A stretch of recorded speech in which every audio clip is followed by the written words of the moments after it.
right, we're going to begin. What is today? April 30th? Yep. Right? 2.5 weeks to go. It seems like an eternity right now, but it's going to fly by. I've been up here for 9 years, and for 6 years we've advocated strongly for initiative petition reform.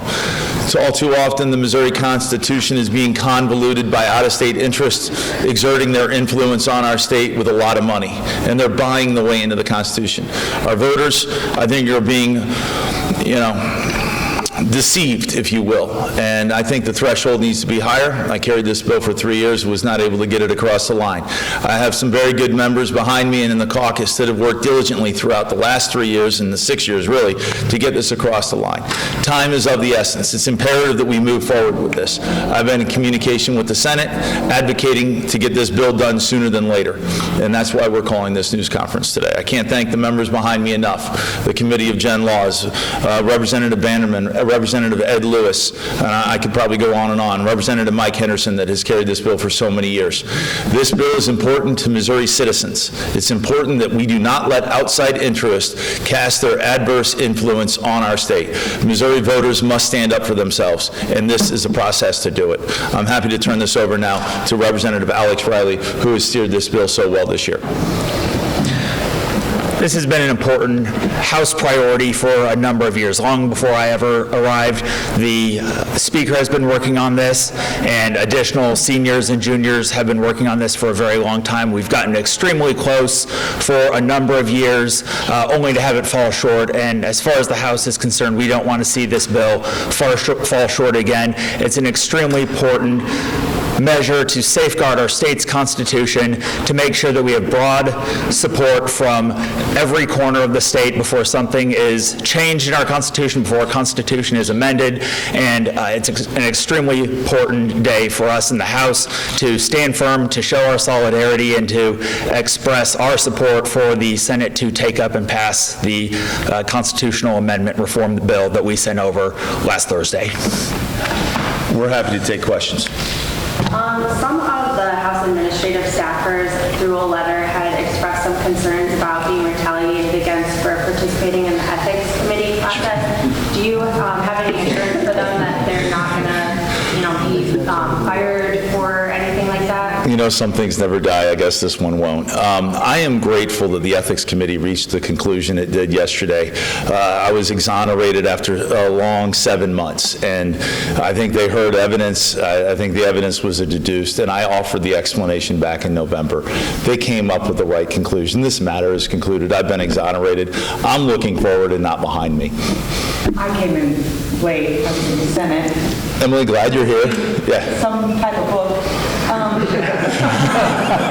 My question is, okay, first off, I don't know what exactly the press conference is, but I'm going to go off of, we are waiting on we are waiting on the FRA to be debated over there. We hear senators saying that they don't want that done until the governor signs Planned Parenthood and they pass IP. Your response on that? Would you like to see them do the FRA, or would you like them to stand and hold those things? I'm advocating on behalf of the House. My members behind me have put time in, year out, on passing initiative petition reform, and that's who I'm standing behind. That's who I'm advocating for. I'm not here to tell the Senate what to do, per se. That's their sandbox. But I'm here to advocate for initiative petition reform that we have put so much work into for the last 6 years. And what's weird, it's Groundhog Day up here, right? You were just listening to the Senate read a bill. It seems, how many bills can the gay get through? It's like the great books course over there. Every year, it seems, we're here scratching our heads going, why hasn't IP been done? And there's excuse after excuse. So we're coming out today to simply say to the Senate, and I sent a letter to the Senate asking for IP to be taken up. Well, obviously, the sooner the better. If they can take up IP today, pass that, they can still pass the FRA, and they can still pass the budget. We have plenty of time for all of this to get done, but it is imperative to use this time wisely and advocate for the citizens of Missouri. And my colleagues behind me have been doing that tirelessly for 6 years. When it comes to IP, if the Senate decides to, are you supportive of a PQ? Because Democrats say they're not going to sit down, and you guys sent over with the language back in the day. I'm not going to tell the Senate how to play in their sandbox. They throw sand, they read books, they do what they do. That's their prerogative. I'm here to ask the Senate to stand up for Missouri's voters. I'm asking the Senate to stand up for Missouri's 6.1 million citizens who are being coerced by out-of-state money coming into the state. Respectfully, I don't think you quite addressed my question. I was wondering if you had any assurances for staffers or administrative workers who participated in that hearing. We're looking forward again. I appreciate what you're saying here. I'm not here to evaluate staff right now. I'm here to work for the citizens of Missouri. We have 6.1 million Missourians that elected all of us to be up here. It's an honor to serve. We're here to serve the citizens, and that's what we're going to do.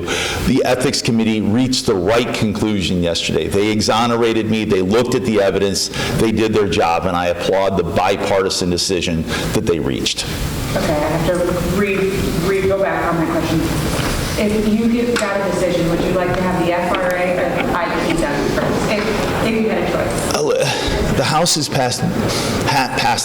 2 years ago, or 3 years ago, when we passed the IP, I think we gave them like 5 or 6 versions to pass. I believe we can pass the IP over here. I have complete confidence in that. IP has proved to be a stumbling block, and we're asking them to take up both. Right now, IP is basically not passing it so far, standing in the way of the FRA because there's that filibuster. Do you think the House made a mistake not having its own version of the FRA? I believe the House does have a version of the FRA. It might have been filed by the other side of the aisle. I'm not really worried about that. The FRA, we can get passed over here. I just wish the Senate would not read books, I guess. Are you concerned with this week being the deadline for those signatures of all the initiative petitions? The deadline is at the end of this week, whether it be sports betting, whether it be abortion, both of those. Are you concerned? And that's why you want to get them? I'm concerned because Missourians are being affected by out-of-state money coming in to affect our Constitution. Last year, we added, 20-plus pages to the Constitution with marijuana. For or against, I don't know if that's important. We're affecting a document that doesn't just need 20 pages put into it. I am very respectful for the will of the people on however they vote on these initiative petitions if they gathered the signatures. They're merely following the law, and that's what we have to do. But I'm trying to impress upon the Senate right now that we've been here for 6 years doing the same thing, advocating for protecting Missouri's Constitution. And my conservative colleagues behind me have done that time and again. And that's what we're doing here today. We're saying, please, let's look at initiative petition reform for the Constitution. Let's protect Missouri's Constitution from the West Coast and the East Coast. So what happens if we get to the end of the session and this IP hasn't passed and abortion is on the ballot? It's Groundhog Day. Okay? It'll be one more year we didn't pass IP, one more year I'll be a little bit more frustrated. I will have done everything I can, and that's my duty that I swore to do my best when I got up here and advocate for the citizens. If that other stuff gets on the ballot, it's the voters. Let them decide. I'm not afraid of the voters. I'm afraid of Missouri citizens being coerced by out-of-state dollars coming in here with such a small threshold to change the Constitution. You mentioned reading books. Right now, it's Republicans that are reading books in order to bring IP forward, but would an ideal situation for you maybe be they sit down, FRA, and then IP? Like, what does that look like? I'm not here to tell them how the procedure in which they should pass. We're just simply advocating. I'm not trying to meddle in the affairs of the Senate. I don't think that's my prerogative. My prerogative is to advocate for 6.1 million Missourians and stand up for these strong men and women behind me that have stood so strong for the 6.1 million Missourians to protect our Constitution. You have been pretty critical of the ethics investigation. Are you planning on taking any action in response to how? I think I've asked and answered that question. Again, we're moving forward. It's a riot. About Hannah I'm not seeing any other members of leadership here. Where's Patterson and Smith? This was put together the last minute. Representative Patterson, Floor Leader Patterson's, I'm sure, diligently working on legislation. Yeah. Would you be okay if they took out the provisions about non-citizen voting and foreign spending in elections? The provision that I'm asking is the provision that we sent over to the Senate, right? I stand by the product that the House passed. Yes. Thank you, Ben. Thank you. Oh, wow. I really don't. My question to know about, do you plan on taking any action? I think your question's been asked and answered numerous times. I'm very grateful for the Ethics Committee exonerating me and hearing the evidence. I thank you all that are here to actually pay attention to what we're doing in the House. We're going to have a good day. We're going to hopefully have a good 2.5 weeks, and this won't be the last press conference we have. I wish you all the best. Thank you.